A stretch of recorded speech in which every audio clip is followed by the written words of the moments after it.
Imagine um corredor estreito, ecoando o som metálico de portões que se fecham um após o outro. No fundo, uma cela diferente de todas as outras. As paredes são de vidro expresso à prova de balas. Dentro dela, um homem magro de olhar fixo e silencioso caminha lentamente em círculos. Este não é o personagem de cinema, não é Hannibal Lecter.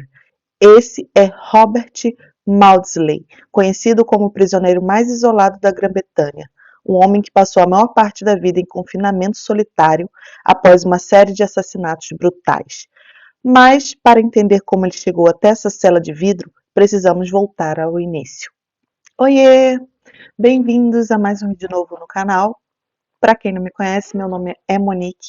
Aqui eu conto casos criminais reais de todo mundo de uma maneira mais leve e descontraída. Se você se interessa por esse tipo de conteúdo, já se inscreve aqui no canal e vem fazer parte da nossa comunidade do Criminal Sunday. E agora, sem mais delongas, let's go, que eu vou te contar essa história. Robert nasceu em uma família grande e pobre, em Liverpool, em 1953. Mal havia chegado ao mundo e já seria entregue aos cuidados de instituições. Nos primeiros anos de vida, passou por orfanatos católicos. Ali recebia comida, roupas e até algum carinho, um respiro em meio à miséria. Mas o destino puxaria de volta. Ainda criança, foi devolvido aos pais. E aí começou o verdadeiro pesadelo. Seu pai era violento, espancamentos eram frequentes, Robert e os irmãos viviam sob medo constante, sem proteção, sem segurança. Essa infância quebrada, feita de dor e silêncio, deixou cicatrizes profundas em sua mente. Ao longo da adolescência, os traumas começaram a aparecer. Robert se fechava cada vez mais, mergulhava em depressão, tinha surtos de raiva e cedo demais conheceu o refúgio fácil e destrutivo das drogas. Aos 16 anos, ele fugiu de casa, dormia em abrigos, andava pelas ruas e tentava sobreviver.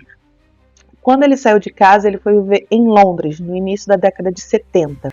Era tímido, estável e dependente de heroína. Para sobreviver, ele se prostituía. E a vida noturna ali da capital britânica o colocou em contato com homens mais velhos, alguns deles com interesses obscuros. E foi justamente um desses encontros que mudou a sua vida. Um cliente chamado John Farrell o contratou em uma certa noite. Estava indo tudo bem naquela noite, mas em certo momento, Farrell mostrou a ele fotos, como eu posso dizer, de crianças que ele já havia abusado.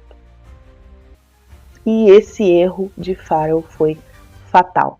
E a raiva de Robert durante anos escondida, naquele momento ela explodiu, como se fosse um gatilho.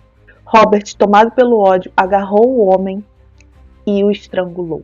Ali, naquele momento, já não havia mais controle. Realmente, aquelas fotos que o cliente apresentou foi um gatilho emocional e de tudo que Robert já tinha vivido.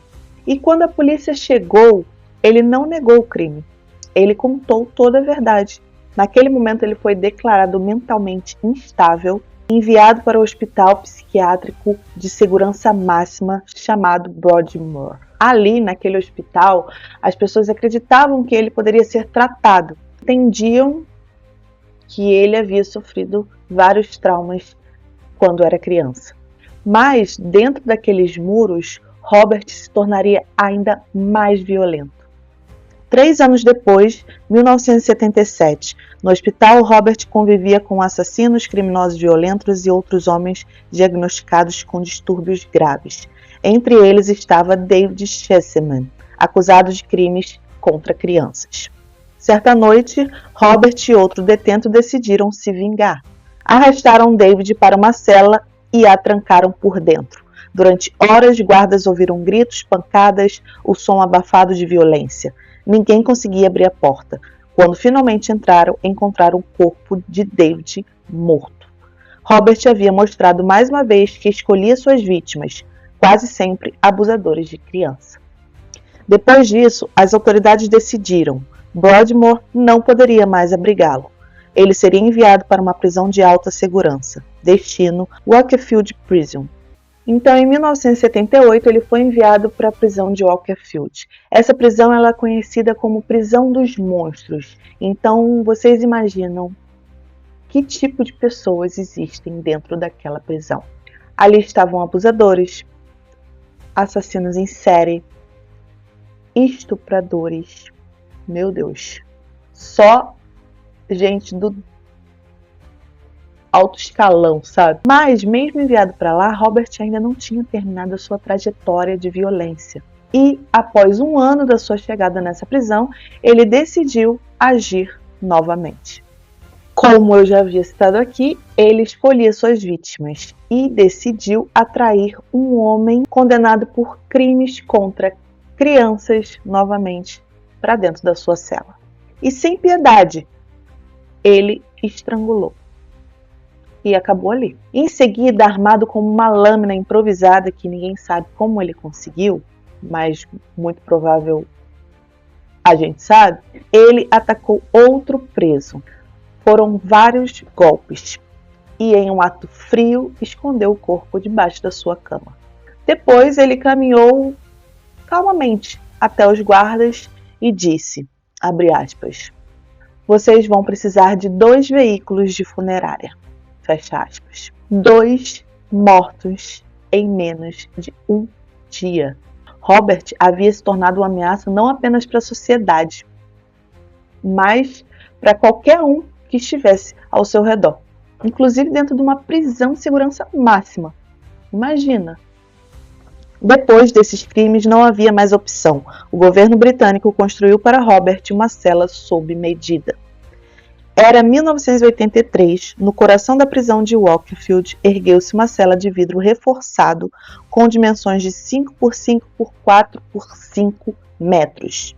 Dentro dela, nada além de uma cama de concreto, uma mesa de aço, uma cadeira. A porta era de metal grosso, com apenas uma abertura estreita para passar comida. O contato humano se reduzia a olhares rápidos através do vidro. A semelhança com a cela de Hannibal Lecter, imortalizada no cinema, chamou a atenção. Logo, Robert Maudsley passou a ser apelidado de Hannibal the Cannibal, embora nunca houvesse praticado canibalismo de fato. Era uma invenção sensacionalista da mídia. E desde então, Robert vive em isolamento absoluto. 23 horas por dia dentro daquela cela transparente. Seus únicos companheiros são livros, jogos de tabuleiro e ainda tem uma televisão, tá? E não satisfeito com a televisão, ele ainda escreveu cartas pedindo um animal de estimação. Imagina o que ele ia fazer com esse animal de estimação, gente. Pediu também para que ele morresse. Nenhum desses pedidos foi aceito, nem o animal de estimação e nem que ele fosse para a cadeira elétrica. Décadas se passaram, Robert envelheceu sozinho, se tornando uma lenda sombria do sistema prisional britânico. Sua história levanta algumas perguntas difíceis. Ele é um monstro frio ou encontrou prazer em matar? Ou é uma vítima de abusos e negligência, transformado pelo próprio sofrimento em um assassino implacável? Mas passar a vida inteira numa cela de vidro, em contato humano, é justiça ou tortura psicológica?